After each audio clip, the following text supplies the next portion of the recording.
Hello you beautiful people and welcome to KMSP Vlogging. It has been a wee while since I did a vlog, so I thought I would start up the channel again and get those vlogs out there.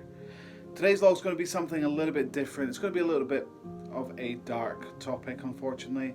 Something that a lot of people don't really want to talk about. Certainly men don't really want to talk about. And that is depression. It's something that is prevalent in a lot of people and a lot of people don't realise it. The reason I want to talk about this is a vlog that I've wanted to do for quite a long time. I wanted to share my story through my depression, and hopefully that will get people to talk about it, because that's something that I realise that a lot of people don't do. A lot of people don't talk about depression, and it's really sad that people don't talk about it. So a couple of years ago I was diagnosed with a heart condition.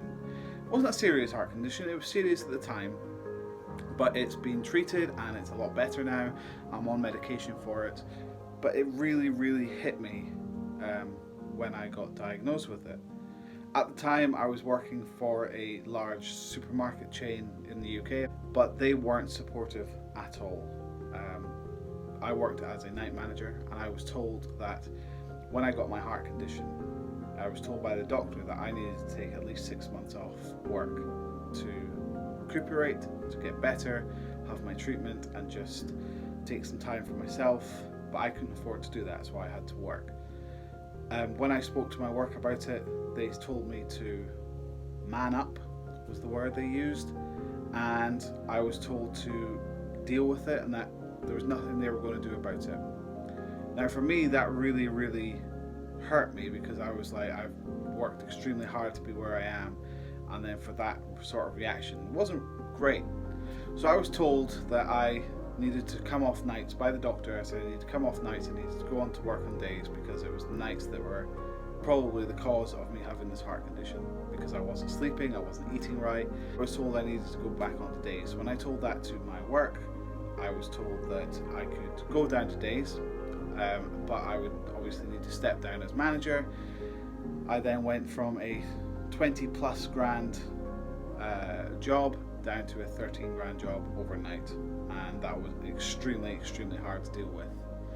And then I was told I either take this position or I lose my job. So I was between a rock and a hard place, taking a position I didn't want to take or lose my job, and I couldn't afford to do either. So I had no choice. So the support that I got from that company was not anywhere needed where I needed it to be. The store manager at the time was, for want of a better word, a dick, and he really didn't treat me very well. And as a result, it really gave me a knock in my confidence and really made me realize that people aren't what they say they are. So it made me really not want to be in that job. So I fought to get out of that job, and luckily I did. But in the time that I was there, and after I had stepped down from becoming a night manager, I was hit with a really bad depression. It was something that I really didn't expect to happen.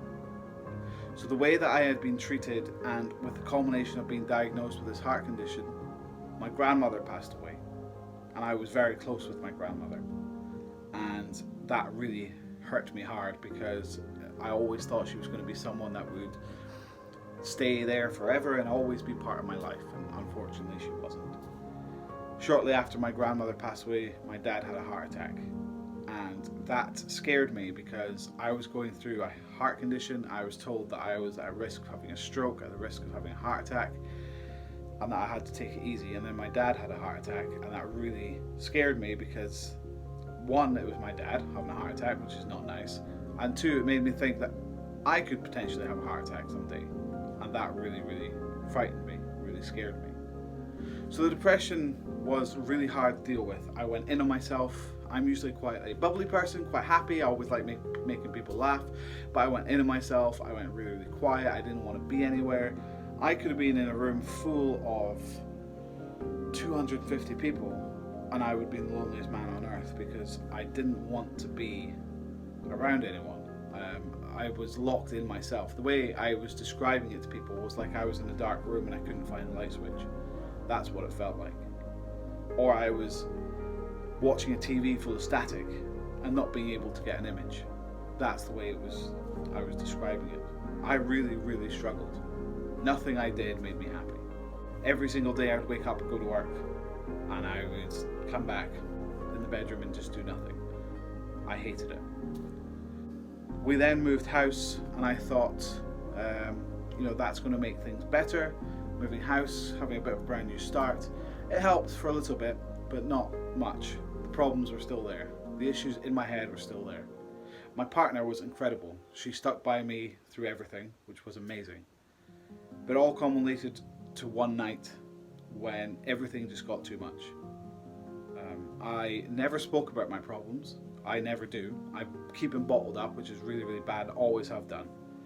Don't know if it's a man thing or if it's just me. But I never spoke about them. I never talked about them. And then one night it all culminated in an explosion of emotion, and I broke down to my partner. I essentially collapsed on the floor and just said, I can't do this anymore. I don't want to be here anymore. I can't deal with this. The level of emotion that was building up inside me and had been released. And I nearly killed myself. I nearly took my own life. Because I was so in such a dark place that I just couldn't deal with being there anymore. And this emotion bubbling inside me, I just couldn't deal with it anymore. So I sought help. I went and spoke to a therapist, a talking therapy therapist, and she helped me. So it was once a week I would go and see her, and she made me realize that things aren't as bad as people make them out to be. She highlighted some things that I had mentioned about the past and said that they were potentially an issue to how I was feeling, but there was still this emotion inside. And she was able to tap into it and say, look, it's not as bad as you think it is. People don't think this of you. People don't think this and that of you. You're not what you think you are. And while that was really relieving and really nice, I'm still not where I need to be. I'm still suffering, but not as bad as I was. And I think the reason is because now I'm talking about it. I'm happy to talk about it. I'm happy to tell people that I went through this dark time. And I think people need to talk about it. And that's kind of why I'm doing this video. I want to make awareness that mental health is nothing to be brushed under the carpet. It's something that needs to be talked about. And it's something that we need to be able to feel happy enough to speak to people about. Go to someone and say, you don't see yourself, what's wrong? Do you want to talk about it? You don't necessarily need to talk, you just need to listen. You just need to be there. And I think that is really, really important. I think that is the key thing when talking about mental health.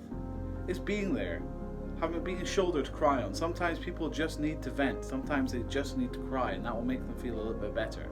It won't cure them, but it will make them feel better. I still have the odd down day where I feel worthless. I feel useless. I might have a bad day at work, come home and just feel absolutely trash. But I talk about it now. I tell my partner, you know what, I'm not having a good day. I want to talk about it. This is the issues. I'm not embarrassed to talk about it. But a lot of people are, and that's really worrying. And I think mental health needs to be more open. People need to be more open about it. Don't be afraid to be open about it. Talk to people. If you know someone who's going through an issue at the moment, be there for them. Talk to them. And ultimately, it will make things better. I think that is the big problem in society, is that men are too scared to talk about what they are worried about. Talk about their emotions. Too worried about how it's going to make them seem. How they're going to be perceived to society. They're not going to be manly. They're not going to be hard anymore. Rubbish. You're probably going to be a stronger, bigger man if you talk about your emotions and say how you're feeling, because people are going to respect you more. Right guys, that was quite a dark episode, and I apologise, but it's something that I've wanted to talk about for a long time, and it's something that's really been playing on my mind, that people don't talk about these things. So please, at the end of this video there's going to be a link to the Samaritans, who are someone that you can talk to if you're going through depression or if you've got suicidal thoughts. So please guys, I beg you, if you're going through issues, just talk about it, please, because it's going to make you feel better. It's going to make the people around you feel better. And if the worst came to worst and you did end up doing something, think about who you're going to be leaving behind. That's what stopped me. But guys, thank you very much for watching. I promise the next video will be a little bit more cheery. If you like this vlog and you want to see more and you want to support me, then please subscribe to the channel. And I would really, really appreciate it, guys. I'm going to be bringing more vlogs to you because I quite enjoy it, actually. So, guys, until next time, I'll see you again. Bye-bye.